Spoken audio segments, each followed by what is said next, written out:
Was Meghan Markle doomed to fail as a royal?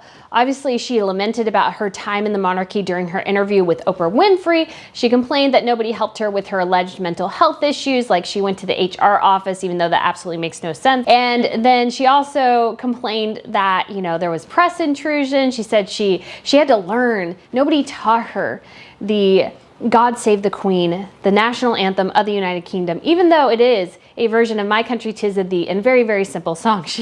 Apparently it was too difficult to Google that, even though she's almost 40. And so she very much complained about her time in the monarchy and said that nobody helped her, there was no support, nothing whatsoever. And there was, a racist undertone as well, and that's why she failed. I don't think that's the case. In fact, I think really what sank Meghan Markle as a royal and continues to sink her and Harry's reputation, even to this day, is that she did not understand the difference between celebrity and royalty. And ergo, she was doomed to fail and is probably still doomed to fail because she fundamentally just does not understand the difference between the two. And there is actually a huge, huge difference. So we'll be going over some of those examples today, and I'll hopefully give you a pretty good case. And so let me know what you think at the end of this video, and feel free to subscribe as well. We talk about everything related to royals here, so I would love to have you back. So it's actually interesting, the first example is one actually Meghan Markle posited, which is kind of interesting. She complained that she didn't understand that royals are civil servants in tiaras. Yes, yeah, because that is what they are. They're civil servants in tiaras. They're not conquering nations. They're not going out and really leading nations. Many of them are just figureheads at this point, and a way for really the country to have this constant charitable effort and charitable representation. But royals are very much civil servants. They are kind of, in a way, owned by the people, by the government, by the crown, and they spend their whole lives like that. So when you marry into the British monarchy, for example, you are not marrying just your husband. So Meghan wasn't marrying Harry. She was marrying an entire country, a 1,000-year-old institution. She was marrying a people, the British people, who are, ancient as well. And so she really was kind of coming into this large thing. So she was no longer representing herself, but this much, much larger institution. And it is actually rather dull at times. It's not always gala events. They used to have quite a lot more gala events, especially with the Brits. The other European families tend to have kind of more of these kind of, great celebrations and marriages. The weddings oftentimes are tiara events. They don't do that in the UK. And so it's very much a kind of nuts and bolts, going out into meeting various people, chatting with them, learning about what they do. And so it's very much a kind of career driven by small talk, meeting a bunch of people, some of them that you don't want to meet, some of them that you do want to meet. So royals are kind of this, they're in this kind of weird spectrum where they are kind of a bit of celebrity, but also they're royals. In addition, they're also kind of politicians in a way. We don't really have anything, I don't think, really comparable here in the United States to that, but they have to walk this very, very thin line between kind of being somewhat aware of politics but not engaging in it. They have to be kind of royal in terms that they have to be very diplomatic, very personable, very much regal, and those sorts of things, but they also can't be celebrities, so they can't go out and, attend parties just to attend parties and to, wear short skirts and all those sorts of things. I mean, sometimes they do that when they're younger, but it's like once you're within the institution, it's very much, this is a job. You're not just representing yourself, you're representing an entire institution. And Meghan either didn't want to understand it or really did not care. So Meghan, just for background for you guys, for me, I used to, when I was in high school, late high school, early college, I used to buy the 3 kind of celebrity magazines. So that was People, Us Weekly, and In Touch. I bought them every Friday and read them. So I kind of became aware of what celebrity culture was in terms of, it's very much all about self-promotion, driving this narrative about who you are. You especially look at People magazine. There's very rare instances where this isn't the case, but it's all basically, People magazine is entirely a PR effort by various celebrities' PR agents. That's entirely what it is. They call People magazine, they tell them when to print. Kind of similar things go on with Us Weekly and In Touch. Sometimes it's overt, kind of like the Kardashians, and sometimes it's more subtle, but there's very much these magazines, these efforts kind of drive the celebrity uses it to drive their profile and drive who they are. Royals are very different. If they go to an event, they expect media coverage to be there, and it is reflecting not only what they're doing, but what this organization is. They're very much they're not putting the spotlight on themselves, because they do that naturally. If a royal comes into a room, everybody stops, everybody gawks. It's kind of part of it, but they're very much trying to put the attention on other people. And that's not what celebrities do. Celebrities want attention on themselves. And that's fundamentally who Meghan Markle is. She wants somebody with the attention on herself all the time. And as another aspect of royalty that she did not understand or refuse to is that, at least in Hollywood, you can kind of hustle your way to the top. You see some of these actresses, like, is it Suki Waterhouse? And it's like, she's done I don't know, 4 things, but I hear about her not as quite as much anymore. But you heard about her oftentimes because she was dating various high-profile men and everything, but yet she didn't also seem to do anything. And so Meghan Markle was a little bit in that camp. I mean, obviously she had her role on Suits, but she really didn't have a big Hollywood career to speak of at any point. And so when Meghan Markle married into the royal family, she did not marry the first in line to the throne, that is Prince Charles, or the second in line to the throne, that is Prince William. She married the 6th in line for the throne. So in Hollywood, you could hustle from low tier to kind of high tier. And Meghan was able to do that a bit in Toronto through her connections and her set. However, in royalty, that's not the case. You are in the position you are. She was second fiddle. She married second fiddle. And that's what that is. She could never hustle her way to the top. And that's really what she wanted to do. She tried to do things that would draw attention, kind of like the banana things, constantly cupping her bum. She really wanted a lot of attention on her. And she really wanted to change up the whole palace machine. I've heard a lot about this, that she really, I read Lady Colin Campbell's book, and she, talked a lot about how Meghan really wanted to try to change everything.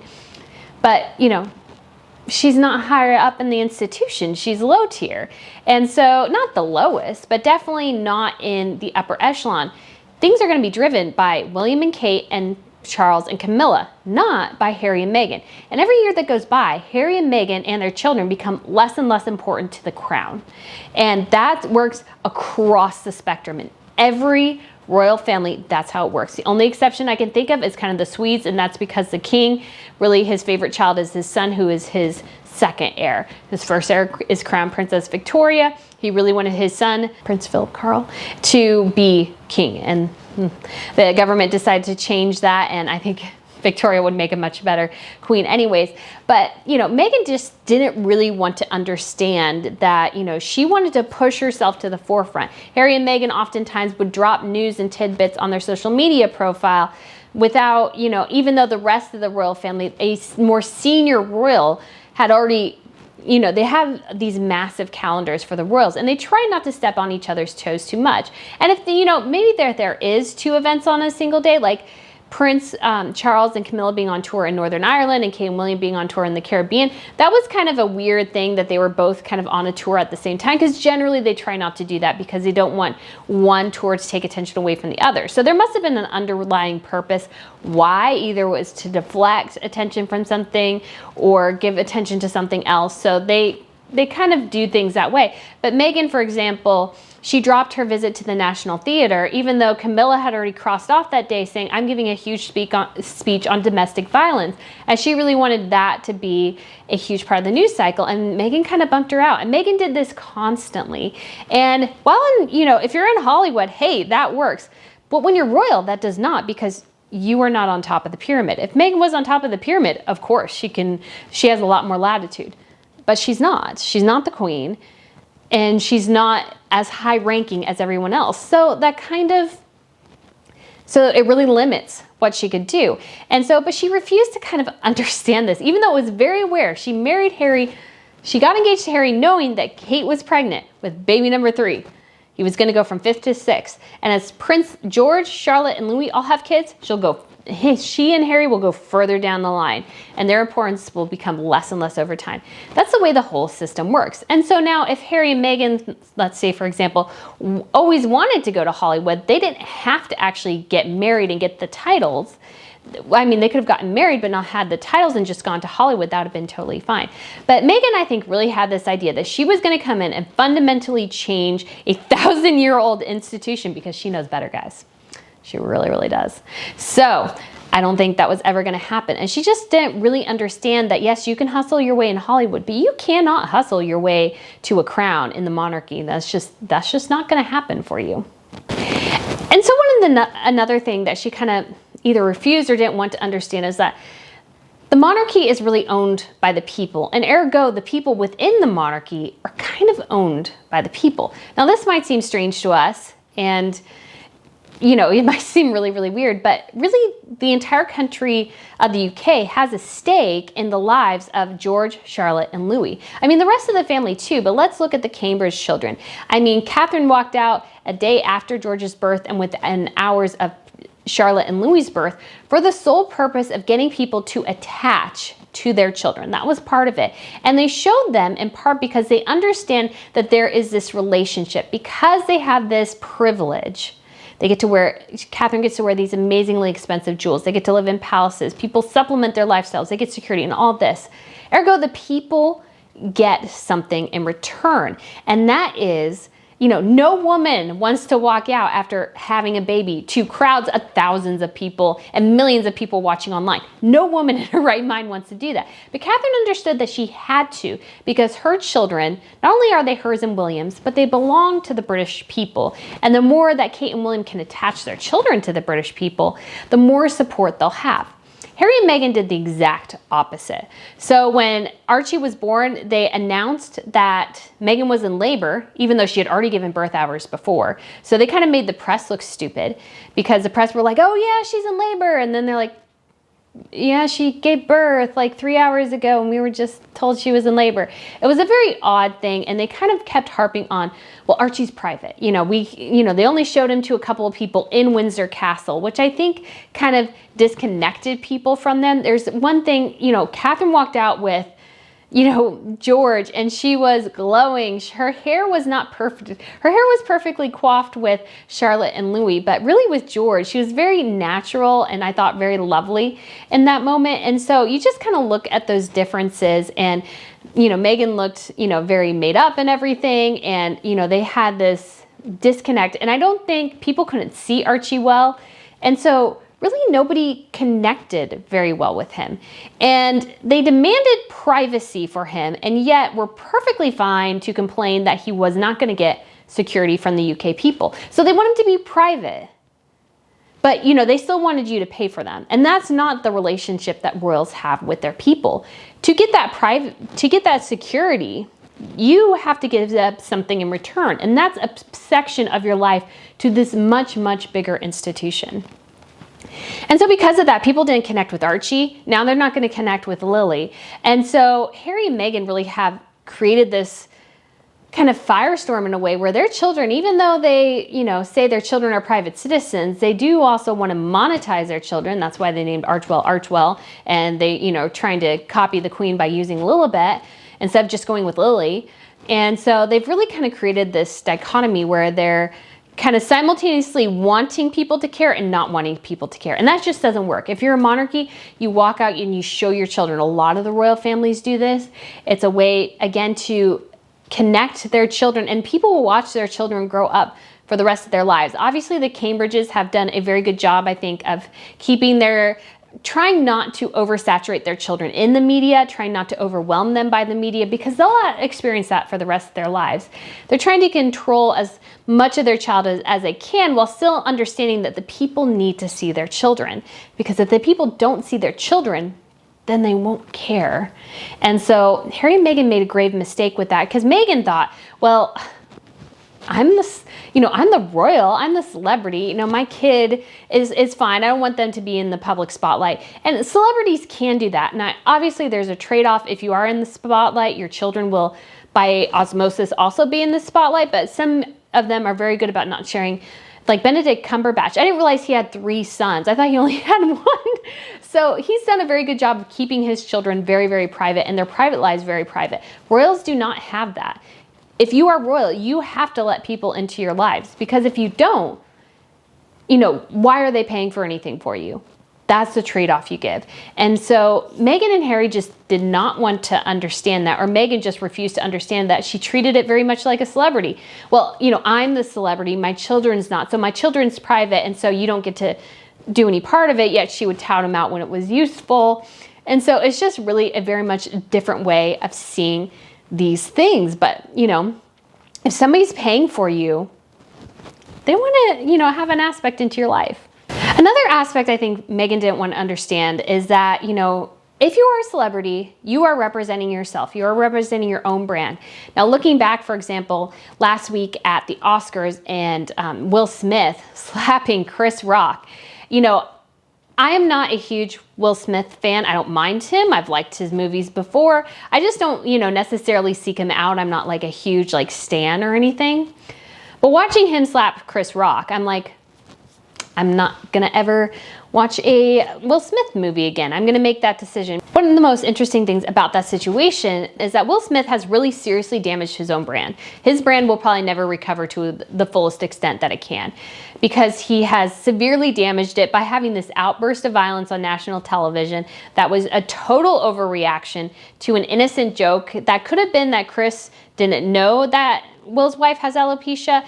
And so, you know, how can, you know, it was just a joke. I mean, if you've seen Jada in the Scream 2 movie, she's in the first scene and her hair is very short, much like she had it at the Oscars. So, you know, I could see why that joke would be totally innocent. But I am allowed, because Will is a celebrity, he just basically represents himself and his immediate family and any projects he's attached to. That can be, you know, obviously huge ramifications. You look at Harvey Weinstein, you know, that had huge ramifications. Bill Cosby, like the Cosby Show, I don't even know if you can find that anymore because he's so damaged that brand. However, the monarchy is very different in that if you marry into it, you're not only representing yourself, but a 1,000-year-old institution and a very ancient government. You know, one of the first kind of pseudo-democracies in the world is the United Kingdom. And so, you know, the Magna Carta was signed in the 1200s, I believe, or 1300s. And that was kind of the basis of the US Constitution. So we have one of the copies of the Magna Carta in our national archives here in the States. It's right kind of outside the Constitution and everything. So, you know, you're not just raising your profile. So everything you do as a royal reflects on the entire country and government and the royal family, the crown, all of those sorts of things. So anytime Harry and Meghan use their titles for example, advocating for Joe Biden, who's turned out to be a rather horrific president, you know, every time they do that, they're not representing themselves. Every time they use those titles, they're representing the monarchy. If they didn't use their titles, if they go, okay, we'll just be Harry Mountbatten Windsor and Meghan Markle, because Meghan Markle can't have Mountbatten Windsor as her surname because she's not a blood royal, Kate Middleton, the same thing. If they did that, they would earn A, a lot more of my respect, and B, they would stop this silly game of saying they're not representing the monarchy, yet constantly using their titles and then complaining about the institution that gave them the titles and platform to begin with. And so this is, you know, again, a very complicated thing. That's why things come back so much on royals, is because they represent something so much bigger. That's why Kate and William have to be very, very careful about every step they make, and they're thinking about their children and making sure, like, for example, one of the alleged rumors about the bridesmaids fight at Meghan's wedding is that Catherine wanted the little girls to wear tights, A, because it helped them not have blisters. And, you know, if you wear shoes without socks and you're a little kid, you may get blisters. And because it was protocol. Catherine is very, very aware of protocol. And I think part of it as well is that she knows that picture of her daughter, let's say the skirt flies up and flashes people, she knows that picture will exist forever because her daughter will never, ever be out of the spotlight. And that's why Kate and William so carefully try to manage their children, because they know every misstep will haunt them for the rest of their lives. Even if they're children, you know, we still see the gif of Harry sticking his tongue out at you know, photographers, I think, or something. And actually Charlotte did do that. And, you know, it's kind of a weird situation because Catherine's making a weird face too. And so I don't know what that was all about. But anyways, you know, they know every single thing about their kids is going to be just plastered all over the media because they know that they represent something bigger. That's why you have to be so careful in how you act. It's not just your brand. It's an entire brand. So that way, that's the reason why Harry and Meghan really need to drop their titles. If they want to stand on their own, if they want to be their own brand, they have to drop the Duke and Duchess of Sussex titles. They cannot use them if they really want to stand on their own 2 feet, because every time they use those titles, they are representing the monarchy. Whether or not they say that, they're representing Sussex, the monarchy, the Queen, all those sorts of things, because that is, what they married into. So I think another thing that really kind of sank Meghan, and this may or may not be my last point, but Meghan really, I think, was thinking she was playing the long game. She's like, I'll get into the monarchy. Me and Harry will establish a bit of a profile here, and then we'll go to the States and everything will flourish and take off. Obviously, we've seen that hasn't happened, because really they were only in the monarchy together as a couple for about 18 months, maybe 2 years if you count their engagement. But kind of what really sank them is that Meghan thought that she was really going to pull one over on the crown. And I mean, she did to a certain extent. People thought she actually cared when I don't think she ever did care. And however, the crown is looking at the supreme long game. I thought this was interesting. I was listening to someone and he was explaining that, if you look at Xi Jinping and Vladimir Putin, they look at the extreme long games. They look 20, 30, 40 years into the future. Whereas in the United States, we only look maybe a year or 2 into the future, because our government constantly changes. When you have one person representing, you can look for, you can mark things out to the decades. You look at Queen Elizabeth II. She's been on the throne for 70 years. It's a long time, very, very long time. And so Meghan really thought she was going to, come in and kind of establish the street cred that she never had in Hollywood, and take that to the City of Angels and really, blow things up. And it hasn't happened for them. Every indication is that they're struggling. They kind of slapped together a promo for her show, her Spotify show, but it's really not they haven't interviewed anybody yet. I would guess they've just started production, even though they've had that deal for over a year. Another thing that Meghan and Harry didn't really understand is that, while celebrities can spend whatever they want on anything, home, clothing, makeup, cars, planes, the ridiculous things celebrities spend money on. Nicolas Cage had a Tyrannosaurus Rex head. I think now Dwayne "The Rock" Johnson has one. You look at Kylie Jenner and Kim Kardashian, and they have like this whole slew of Bentleys, Ferraris, Lamborghinis, like all these sorts of luxury things, huge diamonds and, massive homes, and they're doing these massive renovations, and, a little couch costs like $100,000 or something like that. And so they're very much able to spend their money on what they want to, because they've made the money themselves. And if you're a celebrity and you're smart, you try to keep your brand the best and most consistent that you can, because you want people coming back and paying for your brand. The royals are not like that. The royals are supplemented basically their whole lives by the taxpayer in one form or another. Now, this is not necessarily always the case in some places. Like in the Netherlands, they have a big stake in the Royal Shell Corporation, and so they do get kickbacks from that. But in the UK, their staff is paid for by the sovereign grant. The upkeep of like Buckingham Palace, which is undergoing, I think, like a $300 million renovation. I think it's warranted, because these old homes require a lot of upkeep, but still it's a massive, massive amount of money. You have Kensington Palace, Clarence House, all those are funded and upkept by the taxpayers.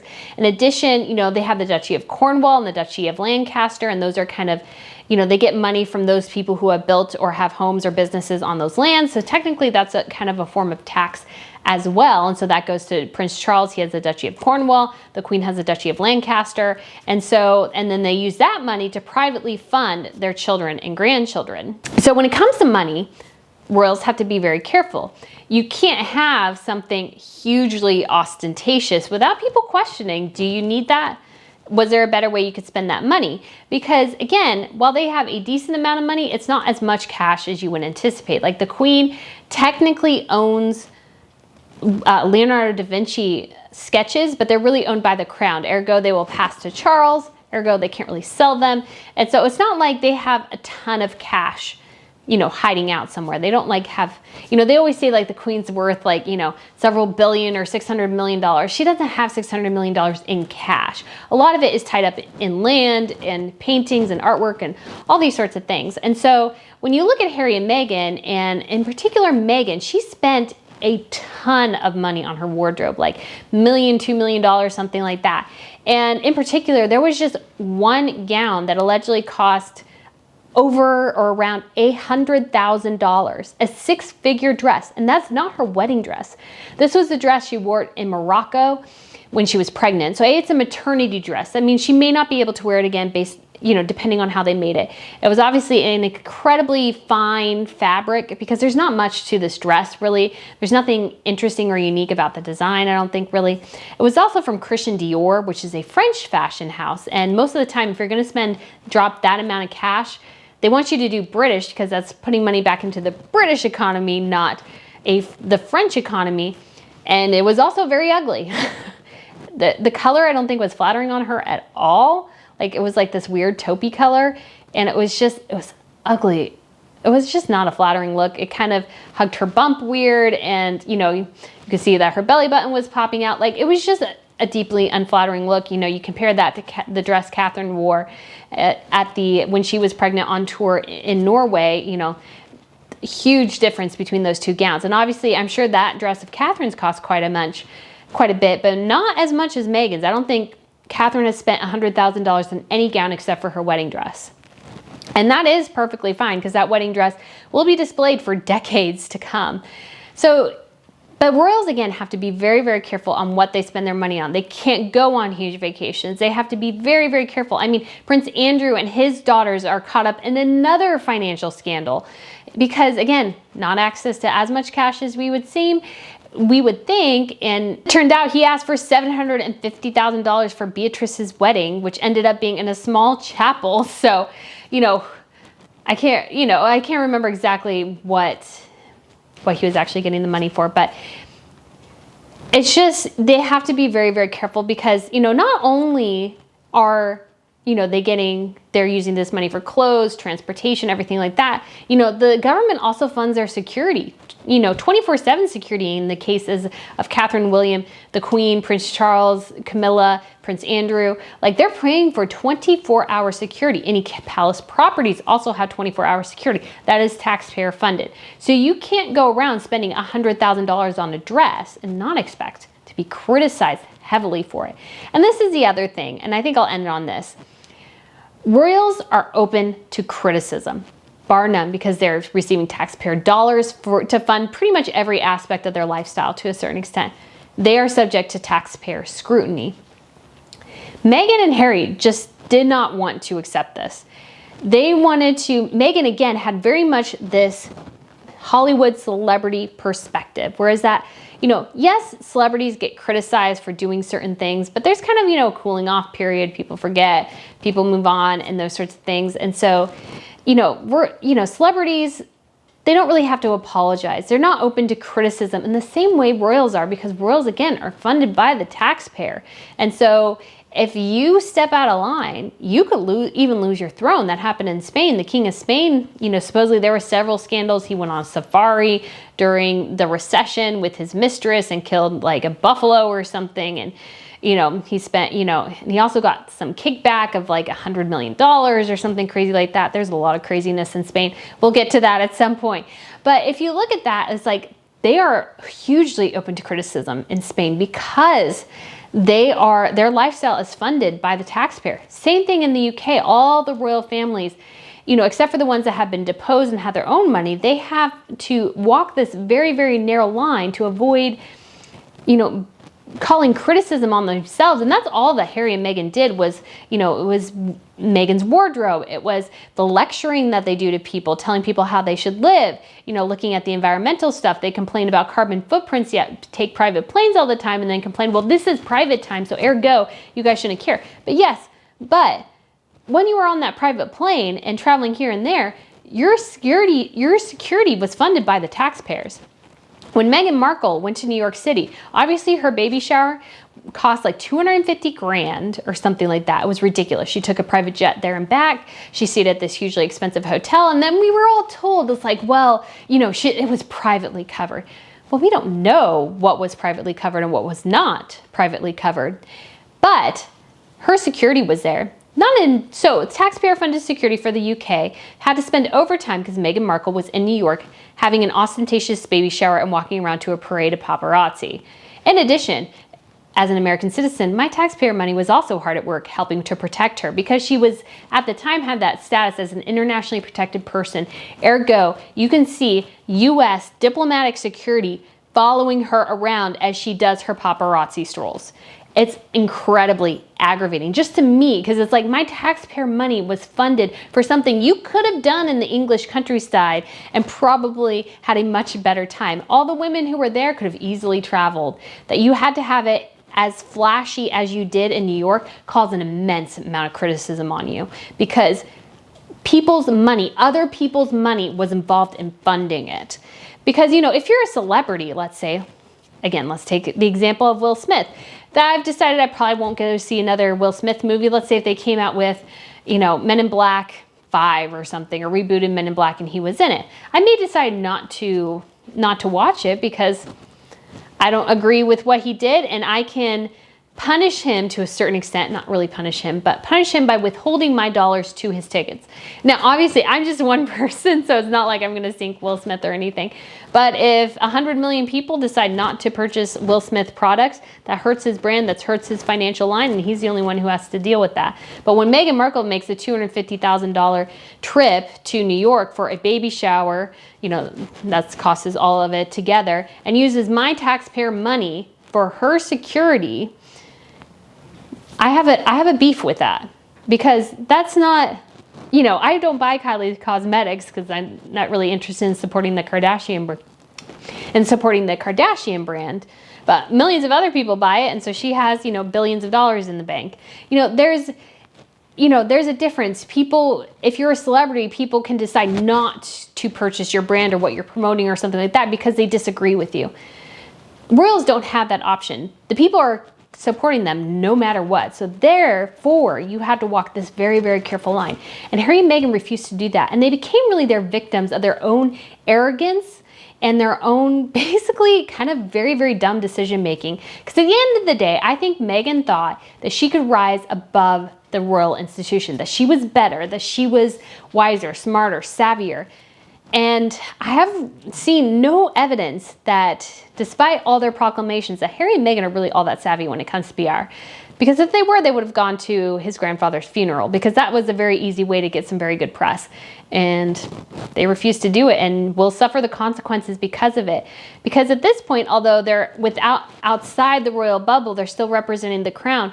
But if people don't like their brand, because they're still representing the crown, they're still trashing on the crown. Like, supposedly Meghan bought the vast majority of her bench books because nobody else wanted to buy them. You're not making any money. So, you know, it's hurting you. So anyways, guys, let me know what you thought. I don't know if I covered everything exactly the way I wanted to, but I just do think it's really interesting that Harry and Meghan, especially Meghan, I think really thought that royalty was like this ultimate celebrity. And you really are a civil servant and a tiara. You are marrying a government. You are marrying an institution. You are marrying a family that has deep, deep ties. And instead of seeing that as an honor and a privilege, she saw that as a burden and a way that damaged her ability to get ahead, which she was never going to because she married the sixth. I just do not understand her reasoning at all. It just makes no sense. She knew where she was in the line of succession when she married in. But I think she really truly thought, she's like, well, hey, I can hustle and I can get ahead. Yeah, no, honey, that's not how it works. But anyways, guys, let me know what you think. Please subscribe if you haven't already. We cover news, gossip, fashion, jewelry, television shows, and movies here. So I'd love to have you back. And I look forward to seeing you again very, very soon. Bye.